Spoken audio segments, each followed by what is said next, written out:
साथियों नमस्कार। इस वीडियो में हम जानेंगे पैरामीशियम की लाइफ साइकिल के बारे में।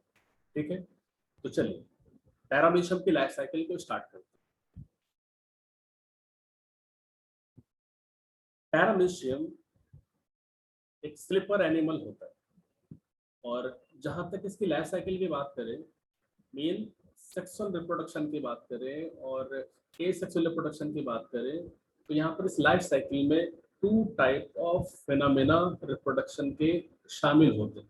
ठीक है, तो लाइफ साइकिल में दो तरह की विधियां आ रही है। एक आ रही है कौन सी, सेक्सुअल विधि। दूसरी कौन सी आ रही है, बाइनरी विधि, जिसको कहते हैं हम लोग द्विविधि। तो साथियों हम ये कलेक्टिवली कह सकते हैं कि पैरामीशियम की जो लाइफ साइकिल होती है इसमें दो तरह की अवस्थाएं पाई जाती हैं। अगर परिस्थितियां थोड़ी सी प्रतिकूल हुई तो उसमें जो प्रजनन की प्रक्रिया होगी वो सेक्सुअल वाली हो जाएगी, और स्पेशली सेक्सुअल में कॉन्जुगेशन विधि, संयुग्मन विधि का उपयोग किया जाए। क्या बोलते हैं, संयुग्मन। ठीक है, इसको कह रहे होते हैं कॉन्जुगेशन। यहाँ तक आपको कोई समस्या नहीं होनी चाहिए। दूसरी विधि होती है बाइनरी फ्यूजन, जिसे हम लोग हिंदी में कहते हैं द्विविखंडन। ठीक है, तो आपका क्वेश्चन बन सकता है कि लाइफ साइकिल पैरामीशियम की जो होती है उसमें कौन कौन सी स्टेजेस होती है। ठीक है, तो आपके ऑप्शन में हो सकता है कि वो ट्रांसडक्शन ऑप्शन में मिल जाए। ठीक है, सेकेंड ऑप्शन में मिल जाए only binary fusion. Third option में मिल जाए आपको कॉन्जुगेशन। ठीक है, कितने नंबर हो गए, 1 2 3 और 8। हाँ, तो ये आपके पास क्या आ गए, ऑप्शन आ गए। और फिफ्थ ऑप्शन अगर हम आपको और दे दें, जो राइट आंसर हमारा है कॉन्जुगेशन एंड बाइनरी फ्यूजन। ठीक है, तो आपने अभी अभी सुना कि लाइफ साइकिल जो पैरामीशियम की होती है उसमें टू स्टेजेस। अगर परिस्थितियां थोड़ी सी प्रतिकूल है तो कॉन्जुगेशन से सेक्सुअल रिप्रोडक्शन करेगा, और परिस्थितियां अगर कैसी है, अनुकूल है, फेवरेबल कंडीशन है, तो द्विविखंडन या बाइनरी फ्यूजन से अपने नंबर को। क्लियर, यहाँ तक कोई डाउट नहीं। अब साथियों अगर हम लोग इस इमेज को ध्यान से देखें, ठीक है, तो यहाँ पर आप क्या देख पा रहे हैं, जब कॉन्जुगेशन हो रहा है तो यहाँ पे टू पैरामीशियम्स इन्वॉल्व हो रहे हैं। नंबर देखिए कोई चेंज हुआ क्या, और फाइनली जब ये कॉन्जुगेशन कंप्लीट हो गया तब भी नंबर में कोई चेंज नहीं आया। लेकिन जब बाइनरी फ्यूजन हो रहा है तो यहाँ पे आप देखो इसके नंबर में चेंज आ रहा है। ठीक है ना, यहाँ पे ये दोनों इन्वॉल्व हुए थे बाइनरी फ्यूजन करने के लिए।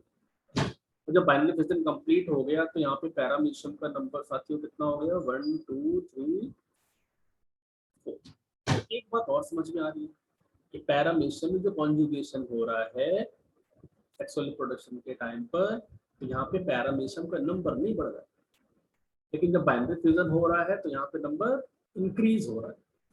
ठीक है, तो भाई फायदा क्या हुआ, कोई फायदा यही है कि वेरिएशन आ गया। जो नए पैरामीशियम बन रहे हैं उनमें क्या आ गया, वेरिएशन आ गया, विभिन्नताएं आ गई। और अगर विभिन्नताएं साथियों अगर आ गई है तो जीव प्रतिकूल परिस्थितियों में अपने आप के अस्तित्व को बनाए रखने में सफल हो जाए। ठीक है ना, या हम यूं कह सकते हैं कि अगर कॉन्जुगेशन हो रहा है पैरामीशियम में तो वेरिएशन आ रही है, विभिन्नताएं आ रही हैं, और उन विभिन्नताओं की वजह से क्या होना है, पैरामीशियम प्रतिकूल परिस्थितियों में भी अपने आप को बचा पाए। कि जैसे हम लोगों को मालूम है कि जो कौन सा कॉन्सेप्ट है, डार्विन का कॉन्सेप्ट। तो डार्विन के कॉन्सेप्ट में हम लोगों ने पढ़ा था कि सर्वाइवल इज फिटेस्ट। तो जो फिट होगा, ठीक है ना, वही सर्वाइव कर पाएगा। तो फिट वही होगा जिसमें वेरिएशंस मिलेंगे। ठीक, तो हम लोग यहाँ पे देखते हैं सबसे पहले लाइफ साइकिल में बाइनरी फ्यूजन हो रहा है तो कैसे होगा। ठीक, तो तो सबसे पहली बात क्या होती है कि इसमें टू न्यू सेल्स मेक हो जाएंगे, ठीक है, टू न्यू सेल्स मेक हो जाएंगे। फिर ये होता कब है? During favourable conditions, during favourable conditions में पैरामीशियम में बाइनरी फ्यूजन होता है। और बाइनरी मीन तो 2 होता है, फ्यूजन मीन विखंडन होता है। तो आप पूरे प्रोसेस पे देखो, ये पेरेंट पैरामीशियम है, ठीक है ना, ये पेरेंट पैरामीशियम है और यहाँ से प्रोसेस में इन्वॉल्व हुआ, उसने 2 डॉटर डॉटर पैरामीशियम मेक कर दी, ठीक है। तो रियल में अब क्वेश्चन यहाँ से क्या बनता है, ये सारी तो साधारण बातें हम लोग सुन लिए कि पैरामीशियम, एक पेरेंट पैरामीशियम था, वो प्रोसेस में इन्वॉल्व हुआ, उसने 2 डॉटर पैरामीशियम बना डाली। लेकिन रियल में जो बाइनरी फ्यूजन हो रहा है उसका टाइप कैसे, ठीक है। तो इसको हम लोग अपने पिछले वीडियोस में पढ़ चुके हैं कि पैरामीशियम में जो फ्यूजन है वो कैसा वाला, ट्रांसवर्स ट्रांसवर्स बाइनरी फ्यूजन। तो फिर से आपको हम ये रिफ्रेश करा देते हैं कि पैरामीशियम में जो भी बाइनरी फ्यूजन होता है वो कैसा वाला होता है, ट्रांसवर्स बाइनरी फ्यूजन होता है। अच्छा, इसके पीछे लॉजिक क्या है? आप देखो यहाँ पे पैरामीशियम ट्रांसवर्सली 2 पार्ट्स में डिवाइड हो रहा है कि नहीं हो रहा है, ठीक है। तो वहीं पे जो हम लोगों ने यूग्लिना के बारे में पढ़ा था, कहा था कि ऐसा है कि वो लेंथ वाइज करके डिवाइड होता है। तो लॉन्गिट्यूडिनल बाइनरी फ्यूजन, ये किसके केस में था, इन यूग्लिना के केस में। तो आपका क्वेश्चन फ्रेम होगा कि पैरामीशियम में जब द्विविखंडन की जो प्रक्रिया होती है वो किस प्रकार की होती है, ठीक है ना। तो हिंदी में इसको बोलते हैं अनुप्रस्थ द्विविखंडन होता है, इंग्लिश में बोलोगे ट्रांसफर बाइनरी फ्यूजन होता है, ठीक है। ये तो टाइप हमने सीधे सीधे जान लिया। अब विधि की अगर आप बात करें, तो विधि की जब बात करेंगे तो भाई यहाँ पे आप देखो न्यूक्लियस का नंबर है 1, ठीक है ना, न्यूक्लियस का नंबर 1। अब आप लोग सोच रहे होंगे कि इस सेल में 2 न्यूक्लियस है। हाँ बिल्कुल, ये कैसा होता है, डाई कैरियोटिक होता है, डाई कैरियोटिक होता है, मतलब 2 केंद्रक होते हैं, 2 न्यूक्लियस होते हैं। छोटा वाला माइक्रो, बड़ा वाला मेगा, मेगा न्यूक्लियस हो गया। तो यहाँ पे आप देखो इनके नंबर में चेंज आ रहा है, नंबर यहाँ पे 1 दिख रहा है, आप देखो यहाँ पे नंबर 2 हो गया। छोटा वाला जो माइक्रो न्यूक्लियस है उसके नंबर में भी चेंज आ रहा है। पर एक ऐसी पोजीशन आएगी जब न्यूक्लियस में डिवीजन हो गया तो यहाँ पे इसका साइटोप्लाज्म ट्रांसवर्सली डिवाइड हो जाएगा, तो पैरामीशियम मेक हो जाते हैं। तो यहाँ पे अनुकूल परिस्थितियों में पैरामीशियम अनुप्रस्थ द्विविखंडन की प्रक्रिया करता है और अपने नंबर को बढ़ाया करता है, राइट। तो साथियों, पैरामीशियम की लाइफ साइकिल में ये कॉन्सेप्ट आप लोग समझ गए होंगे जो अनुकूल परिस्थितियों में हो रहा है। अब हम लोग चलते हैं लैंगिक जनन की तरफ। तो आप इस स्लाइड में देख पा रहे हैं कि यहाँ पर पैरामीशियम में जो सेक्सुअल रिप्रोडक्शन हो रहा है, ठीक है, सेक्सुअल रिप्रोडक्शन हो रहा है, तो कैसे हो रहा है ये हम आपको डिटेल में बताएंगे। तो अगर यहाँ से आप देखो, क्या देख पा रहे हैं, भाई पैरामीशियम 2 इन्वॉल्व है यहाँ पे, 2 पैरामीशियम हो, लेकिन ये पैरामीशियम कैसे होते हैं, अपोजिट मेटिंग टाइप के होते हैं। मतलब आप ये कह सकते हो एक प्लस स्ट्रेन वाला होगा और एक माइनस स्ट्रेन वाला होगा, तभी तो ऐसा पॉसिबल है। तो ये वेंट्रल सरफेस से एक दूसरे के कांटेक्ट में आएंगे, आ गए भाई कांटेक्ट। और जब कांटेक्ट में आ गए तो इन दोनों के बीच की जो मेम्ब्रेन होती है, ठीक है, जैसे हमने यहाँ पे इसको जिगजैग ब्लैक लाइन से ड्रॉ कर दिया है। तो ये जो जिगजैग लाइन है वो तो हमने आपको समझाने के लिए यहाँ पे ड्रॉ कर दिया, लेकिन यहाँ पे बीच की जो वॉल होती है वो डिसॉल्व हो जाती है, ठीक है ना, इन्हीं एंजाइमेटिक इम्पैक्ट की वजह से सेल की जो डिफ्यूजन होने वाली बात है। तो सबसे पहले अगर दोनों पैरामीशियम जो अपोजिट टाइप के हैं जिनमें मीटिंग होने वाली है वो कांटेक्ट में आ गए। कैसे आ गए? वेंट्रली कांटेक्ट में आ गए। समझ पा रहे हैं? ऐसे ऐसे करके कांटेक्ट में आ गए। अब कांटेक्ट होने के बाद दोनों के बीच का जो वॉल होता है वो डिसॉल्व होता है। ठीक। अच्छा, अभी हम लोग पीछे पढ़ के आ रहे हैं, इस पैरामीशियम में दो न्यूक्लियस होते हैं, एक लार्ज साइज का न्यूक्लियस होता है और एक स्मॉल साइज का न्यूक्लियस होता है। तो जो लार्ज न्यूक्लियस है, लार्ज न्यूक्लियस, ठीक है, तो ये लार्ज न्यूक्लियस होता है वेजिटेटिव न्यूक्लियस। तो इसका कोई वर्क है नहीं रिप्रोडक्शन में, तो ये धीरे धीरे गायब हो जाएगा। आप देखो यहाँ पे, देखो डेल इमेज नजर आ रहा है, तो यहाँ पे आप देखो कहीं है नहीं, है ना। लेकिन आप भी यहाँ पे देख पा रहे हो जो ग्रीन कलर का स्मॉल डॉट लगा हुआ है, ठीक है, माइक्रो न्यूक्लियस है। तो माइक्रो न्यूक्लियस का नंबर आप देखो, इस स्टेज में भी दोनों में सिंगल सिंगल ही है, इसमें भी सिंगल सिंगल ही है। अब क्या होगा, यहाँ पे डिवीजन हो जाएगा, और डिवीजन कैसा वाला होगा, मियोसिस हो जाएगा। तो 2 डिवीजन हो गए, ठीक है ना, रिडक्शन डिवीजन हो गया, मियोसिस हो गई। तो यहाँ पे 4 डॉटर माइक्रो न्यूक्लियाई बन गए इन दोनों के बेस में, ठीक है ना। काउंटिंग में आपको यहाँ पे दिखा। अब जब प्रोसेस आगे बढ़ता है तो क्या बोला गया, 3 न्यूक्लियाई डीजेनरेट, 3 डीजेनरेट हो गए। तो अब क्या होगा, नहीं अगर यहाँ से हम लोग यहाँ पे गायब कर दें तो अब फाइनली सिंगल ही तो बचेगा ना, बचेगा नहीं बचेगा? नहीं, यहाँ पे एक बचा, है ना, और यहाँ पे एक बचा, सिंगल सिंगल न्यूक्लियस बच जाएगा। तो अब हम इसको बोलेंगे कि भाई वो मेल प्रोन्यूक्लियस है और एक में फीमेल प्रोन्यूक्लियस है। मतलब दोनों जो पैरामीशियम है, इन दोनों में क्या हो गया, मेल और फीमेल प्रोन्यूक्लियस। अब क्या होता है, ये करते हैं माइटोसिस।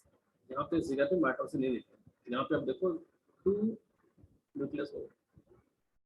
अब क्या होगा, इन दोनों के न्यूक्लियस में अपोजिटली क्या हो जाएगा, फ्यूजन हो जाएगा। क्रॉस करके दिखाया गया ना, फ्यूजन पर यहाँ पे जायगोट न्यूक्लियस तैयार हो।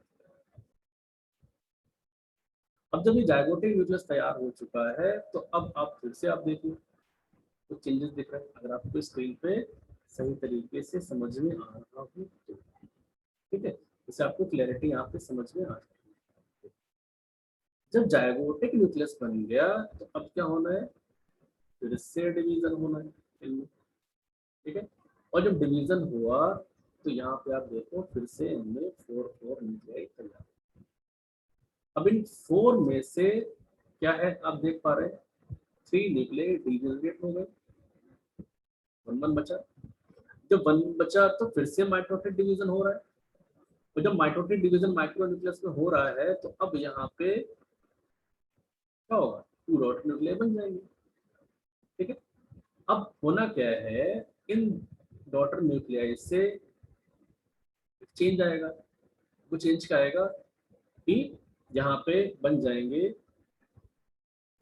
4 पैरामीशियम्स, ठीक है। लेकिन दूसरे केस में अगर आप देखो, अगर इसमें डिवीजन हुआ तो यहाँ पे साथियों 3 न्यूक्लियाई डीजेनरेट करवा दिए, 4 बने थे 3 डीजेनरेट करवा दिए, एक यहाँ पे बचा रह जाएगा, ठीक है। अब इससे क्या होना है, क्या होना है, यहाँ पे 2 डॉटर पैरामीशियम्स बन गए। 2 से अगर इनको फेवरेबल कंडीशंस मिलती है, तो जैसे यहाँ पे बाइनरी फ्यूजन कर गया होगा, तो यहाँ पे फिर से इनसे 4 क्या बन जाएंगे, 2, सीधी सी बात है, अगर 1 से 2 बन गए तो 2 से 4 बन ही जाएंगे ना, कब, जब फेवरेबल कंडीशंस मिल जाएंगी। फिलहाल अगर हम लोग अपने कॉमन टॉपिक की तरफ चले, तो कॉमन टॉपिक तो लाइफ साइकिल में जो स्टार्ट में जो इमेज था, क्या था, एक कॉन्जुगेशन चल रहा है, कॉन्जुगेशन चल रहा है। तो यहाँ पे पैरामीशियम कांटेक्ट में आए, ये स्मॉल वाले न्यूक्लियस जो है वो क्या कर रहा है, ये वाला न्यूक्लियस डिवाइड कर रहा है, 4 बना रहा है। बड़े वाले न्यूक्लियस जो होते हैं वो डीजेनरेट हो जाएंगे, ठीक है, ये डीजेनरेट करवा देने से यहाँ पे दिखा दिए। अब ग्रीन वाले यहाँ से अगर मान लो आप कि ये मेल वाला पैरामीशियम का प्रोन्यूक्लियर है और ये फीमेल वाले, प्लस वाला मेल कह दिया, माइनस वाला फीमेल कह दिया। अब इनमें से आप देखो 3 गायब हो गए, ठीक है, 3 गायब हो गए, 3 यहाँ पे ग्रीन वाले गायब हो गए, 3 ग्रीन वाले गायब हो रहे हैं, और 3 रेड वाले गायब हो रहे हैं। 3 जब गायब हो जाएंगे दोनों से एक एक बचेगा ना। अब जो एक बचेगा उसने किया माइटोसिस, माइटोसिस कर डाली, माइटोसिस करके अपने नंबर को फिर से बढ़ा दिया।